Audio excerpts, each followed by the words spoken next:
श्री शिवाय नमस्तुभ्यम। प्रिय श्रोताओं, आज वैशाख मास के शुक्ल पक्ष का प्रदोष व्रत है। आज मंगलवार के दिन होने के कारण यह भौम प्रदोष व्रत है। जब प्रदोष व्रत मंगलवार के दिन पड़ता है तो उसे मंगल प्रदोष या फिर भौम प्रदोष कहते हैं। इस व्रत को रखने से भक्तों के स्वास्थ्य संबंधी सभी समस्याएं दूर होती हैं और उनके शारीरिक स्वास्थ्य में भी सुधार होता है। इसके अलावा भौम प्रदोष जीवन में सुख समृद्धि का आशीर्वाद बरसाता है। आज परशुराम द्वादशी का संयोग भी बना हुआ है।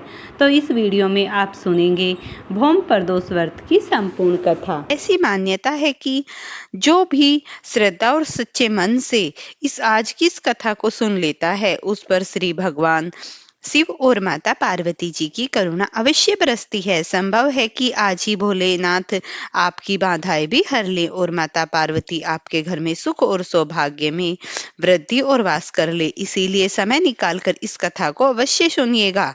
एक बार भगवान शंकर और माता पार्वती जी साथ साथ पद यात्रा पर संसार के भ्रमण के लिए निकले। संसार में अनेक स्थानों पर घूमने के बाद एक देवी पार्वती जी थक गई और उन्होंने भगवान शंकर से थोड़ी देर विश्राम करने के लिए कहा। भगवान शिव ने विश्राम करने के लिए हामी भर दी और वे फिर दोनों एक बड़े से पीपल के पेड़ के नीचे छांव में बैठ गए। थोड़ी ही देर बाद भगवान शिव अपनी करवट बदल लेते हैं, लेकिन माता पार्वती की नजर उन चींटियों की कतार पर टिकी हुई थी जो एक जगह से दूसरी जगह पर रिगड़ती जा रही थी। चींटियों के बीच के रास्ते में पड़ा एक रेंगने वाला कीड़ा जिसे वे चींटियां लगातार चलते हुए काट रही थी। वह कीड़ा अपनी रक्षा में असमर्थ था क्योंकि चींटियां बहुत सारी थी और कीड़े को इस तरह चींटियों के काटने से अत्यधिक पीड़ा हो रही थी। वह अपनी रक्षा के लिए छटपटा रहा था। माता पार्वती ने यह दृश्य देखकर दुखी होने लगी। माता कैसे न कैसे करके उस कीड़े की पीड़ा मिटाना चाहती थी, लेकिन खुद में असमर्थ थी। तो माता ने कीड़े को इस समस्या से मुक्ति दिलाने के लिए भगवान शिव से प्रार्थना की। भगवान शिव ने जब खड़े होकर उस कीड़े को देखा तो उन्होंने देवी पार्वती को समझाया कि आप इस पर ध्यान मत दो, यह किसी पीड़ा में नहीं है बल्कि अपने कर्मों का ही फल भोग रहा है। लेकिन माता पार्वती अपने कोमल हृदय से इस कठोर और पीड़ादायी दृश्य को देखकर बहुत दुखी हुई। फिर उन्होंने भगवान शिव से उस कीड़े के बारे में लगातार प्रार्थना की, लेकिन भगवान शिव भी उन्हें यही समझाते रहे कि इस पर ध्यान मत दो क्योंकि यह अपने कर्मों का फल भोग रहा है और अभी सभी को एक ना एक दिन अपने कर्मों का फल भोगना ही होता है। भगवान शिव ने इस समस्या से मुक्ति दिलाने के लिए माता पार्वती जी से कहा कहीं दूसरे स्थान पर चलने के लिए ताकि उन्हें ध्यान वहां से हट सके। लेकिन माता पार्वती भी हट पकड़ चुकी थी। वह कहने लगी, कब प्रभु, जब तक इस कीड़े की पीड़ा नहीं मिटेगी मैं यहाँ से कैसे जाऊंगी। अब भगवान शिव को देवी पार्वती जी की हट के आगे मजबूर होकर उस कीड़े की पीड़ा मिटानी पड़ी। भगवान शिव बोले, देवी ठीक है, मैं इसका कष्ट दूर कर रहा हूँ, लेकिन अगर बाद में यह कुछ गड़बड़ हुआ तो मुझे दोष मत देना। भोलेनाथ की बात सुनकर देवी पार्वती जी कहने लगी, ठीक है प्रभु, पहले आप इसका कष्ट तो मिटाइए। फिर भगवान शिव ने अपनी शक्तियों से उस कीड़े को राजा चींटियों की उसकी प्रजा और उसके लिए बहुत ही सुंदर नगरी बना दी, जिसमें राजा का आलीशान महल था। अब यहाँ से उस राजा की वास्तविकता शुरू होती है, जिस कारण उसे एक कीड़े के रूप में पीड़ा मिल रही थी। अब जब सब कुछ बनकर तैयार हो गया तब भगवान शिव ने राजा से पहले जन्म में कीड़ा था उससे कहा कि अरे भाई, अब तू अपना राजपाट संभाल कर यहाँ से चल। लेकिन राजा अपने व्यवहार से बहुत ही घमंडी था और वह एक चरित्रहीन भी था। उसने माता पार्वती को ही सुंदरता पर मोहित होकर उनका ही हाथ पकड़ लिया और भगवान शिव को यह कहकर अपमान किया कि तू एक योगी, वन वन भटकने वाला एक साधारण सा ब्राह्मण, भला तेरे साथ यह सुंदर स्त्री कैसे रह सकती है। अरे इसकी जगह तो महल में है जिसे मैं अपनी रानी बनाऊंगा। इतनी सुंदर स्त्री एक राजा की रानी ही बन सकती है, न कि एक साधारण से योगी की, जिसे ना अपने आज का पता है और ना अपने कल का।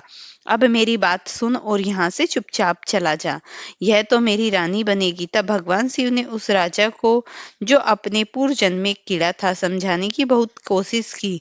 भगवान बोले, यह मेरी पत्नी है, तू अपना राजपाट संभाल, मुझे तो हजारों रूपवती मिल जाएंगी।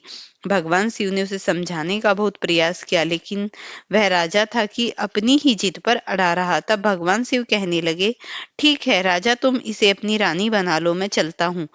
भगवान की यह बात सुनते ही माता पार्वती भगवान शिव के चरणों में गिर गई और बोली, स्वामी, आप मुझे इस दुविधा में छोड़कर अकेले कैसे जा सकते हैं? तब भगवान शिव बोले, देवी, मैंने तो तुमसे पहले ही कहा था कि मैं इसका कष्ट मिटा दूंगा, लेकिन बाद में अगर यह कुछ गड़बड़ करता है तो तुम मुझे इसका दोष मत देना।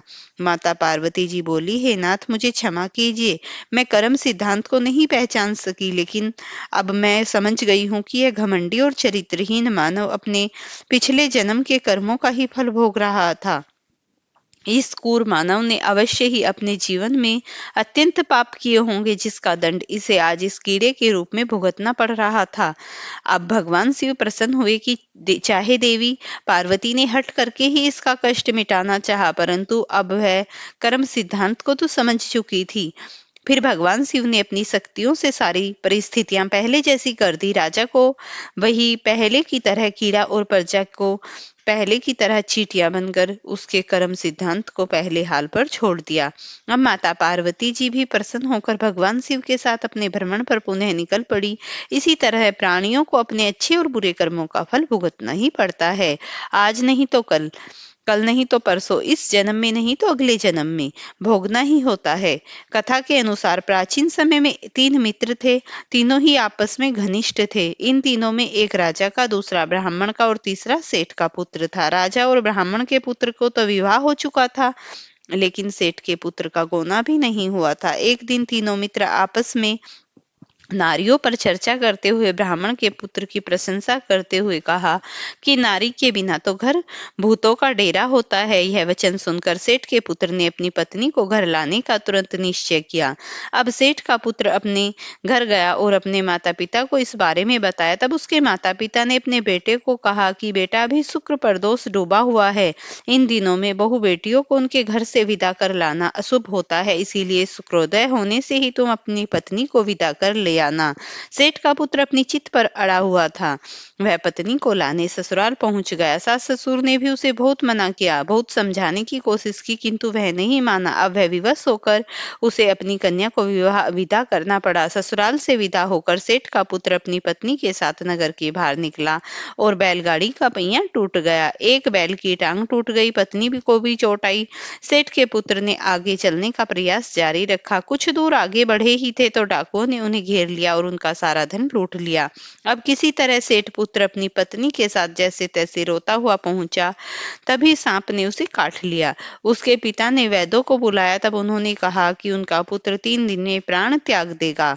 इसी समय इस घटना का पता ब्राह्मण पुत्र को भी लग गया। तब सेठ ने आकर कहा कि अपनी बहू को अपने पुत्र सहित उसके मायके भिजवा दो।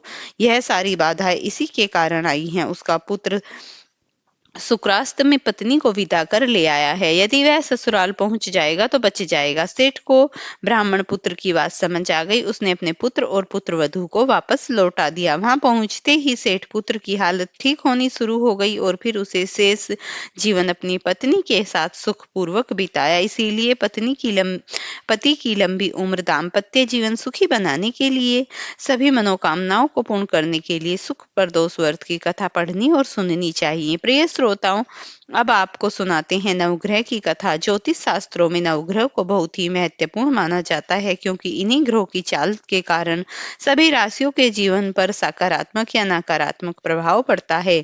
लेकिन कथा सुनने से पहले आपको नवग्रहों के माता पिता के बारे में पता होना चाहिए। माता पिता कौन है? ज्योतिष विज्ञान में ग्रह और उनकी दशा का विशेष महत्व है। यह सभी नवग्रहों में किसी न किसी क्षेत्र में शिक्षा, ज्ञान, धन लाभ, हानि इसका प्रतिनिधित्व करते हैं। सबसे पहले ग्रह की बात करते हैं। सूर्यदेव के पिता का नाम कश्यप है और उनकी माता का नाम अदिति है। पंच देवताओं में सूर्य देव का विशेष महत्व है। इनकी 2 पत्नियां हैं जिनका नाम संध्या और छाया है। शनिदेव भगवान सूर्य के पुत्र हैं और यमराज और देवी यमुना भी इनकी ही संतान है। दूसरे ग्रह हैं चंद्र। चंद्रदेव महर्षि अत्रि के पुत्र हैं। उनकी माता का नाम है अनसुईया। शास्त्रों के अनुसार चंद्रदेव की 27 पत्नियां हैं जो कि 27 नक्षत्रों का प्रतिनिधित्व करती हैं। चंद्रदेव बुध ग्रह के पिता हैं। तीसरे ग्रह है मंगल। शास्त्रों में बताया गया है कि मंगल देव के पिता भगवान शिव हैं और भूदेवी इनकी माता हैं। मंगल पूरी तरह से ब्रह्मचारी हैं। मांगलिक दोष का संबंध है इन्हीं ग्रह से होता है। चौथे ग्रह हैं बुध। बुध देव के पिता हैं चंद्र और देवी तारा इनकी माता हैं। बुध देव को समस्त वेद और शास्त्रों का ज्ञान देवगुरु बृहस्पति से प्राप्त हुआ था और इनकी पत्नी का नाम था इला। चंद्रवंश में प्रारंभ भी इन्हीं से हुआ था। चौथे ग्रह हैं बृहस्पति। देवगुरु बृहस्पति के पिता महर्षि अंगरस हैं। सुप्रा और इनकी माता का नाम है और इनकी पत्नी का नाम तारा है। महाभारत काल में मुख्य भूमिका निभाने वाले गुरु द्रोणाचार्य इनके पौत्र माने जाते हैं। शास्त्रों में इन देवताओं का नाम ही गुरु है। बताया गया है कि पांचवें ग्रह शुक्र। शुक्र के पिता हैं भृगु ऋषि और काव्य माता हैं। इनकी माता का नाम इन्हें कठिन तप के कारण भगवान शिव से मृत संजीवनी विद्या से प्राप्त हुई थी। इनकी पत्नी का नाम जयंती है जिन्हें देवराज इंद्र की पुत्री के रूप में जाना जाता है। छठे ग्रह हैं शनि। शनिदेव सूर्य भगवान सूर्य के पुत्र और माता छाया के शनि का प्रभाव अपने पिता के गुणों के बिल्कुल विपरीत है।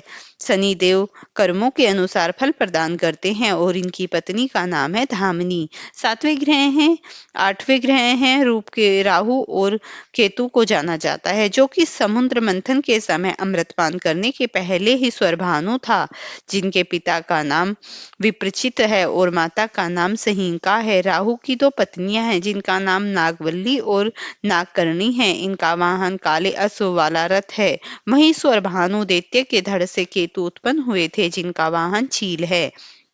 यह तो था सभी नवग्रह का परिचय। अब आप सुनिए नवग्रह की कहानी। एक बार की बात है किसी गांव में भाई बहन रहा करते थे। भाई बहन का विवाह हो चुका था। एक दिन भाई अपनी बहन से मिलने के लिए ससुराल जा रहा था तो रास्ते में उसे एक सांप मिला और कहने लगा मैं तुझे डसूंगा। भाई बोला हे नाग देवता मैंने ऐसा कौन सा अपराध कर दिया जो तुम मुझे डसोगे। मैं तो अपने माँ बाप का एक ही पुत्र हूँ बहन का भाई हूँ। मेरी पत्नी मेरे बच्चे मेरा सब इंतजार कर रहे हैं।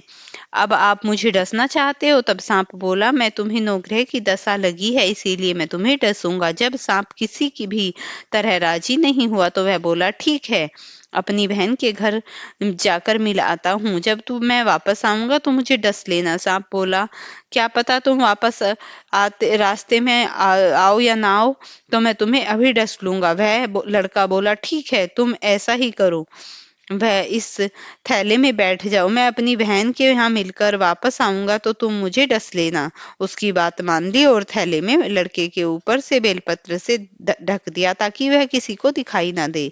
फिर वह बहन के घर पहुंचा। बहन उस समय नवग्रह की कहानी कह रही थी। उसने भाई को आया देखकर कहा कि भाई तुम बैठो मैं पहले नवग्रह की कहानी कह लूं और फिर बैठो। बहन कहानी सुनकर आई। जीवों की जानवरों की हाथी की घोड़े कुत्ते बिल्ली सब की कहानी सुनकर आई और फिर उसने भाई बहन की घर के धनी की बेटी की जमाई की देवरानी जेठानी की सास ससुर की संग सहेलियों की ग्रह शांत हो जा। 8 पग आदमी चल 4 पंग सांप बिच्छू भंवरे आगे चले। ऐसे भाई की कहानी सुनकर बहन खड़ी हो गई और भाई के पास थैले पर रखा देखकर बोली अरे भाई थैले में क्या लाए हो। इससे पहले भाई कुछ कहता थैला उठाया और घर के अंदर ले गई। थैला देखकर बोला तो बेलपत्र केले और संतरे रखे थे। सांप एक चमचमाता हुआ हार बना हुआ था। जब हार पहनकर वह बहन बाहर आई तो गले में चमचमाता हार देखकर भाई बोला बहन इतनी कीमती हार तुम कहाँ से लाई हो। बहन बोली भाई तुम ही तो लाए हो। थैले में केले और संतरे के साथ हार भी तो है। भाई ने सुना और कहा बहन मैं तो कुछ भी नहीं लाया। तब बहन बोली हार नहीं बल्कि मेरी मृत्यु का सामान था। ऐसा कहकर उसकी सारी बात अपनी बहन को बताई और फिर कहने लगा कि बहन यह तो नवग्रह की कहानी का प्रभाव है। जो है सांप हार बन गया यह हार तू ही रख ले। कुछ दिनों बाद बहन के घर रहने के बाद जब भाई वापस चलने लगा तो बहन बोली भाई तुम्हारे नवग्रह की दशा लगी थी। तुम घर जाकर भाभी से कहना कि नवग्रह की कहानी कहे। ऐसा कहकर उसने अपने भाई को विदा किया। भाई जब अपने घर पहुंचा और पत्नी को बोला कि हमें में नवग्रह की दशा लगी थी, तो उसने नवग्रह की पूजा की, उन्हें जल समर्पित किया, तो घर में सुख शांति छा गई और उसे जीवन दान भी मिल गया। प्रिय भक्तों, अगर आपको ये कथा पसंद आई हो तो इसे लाइक और शेयर करना, चैनल पर नए हैं तो चैनल को सब्सक्राइब करना।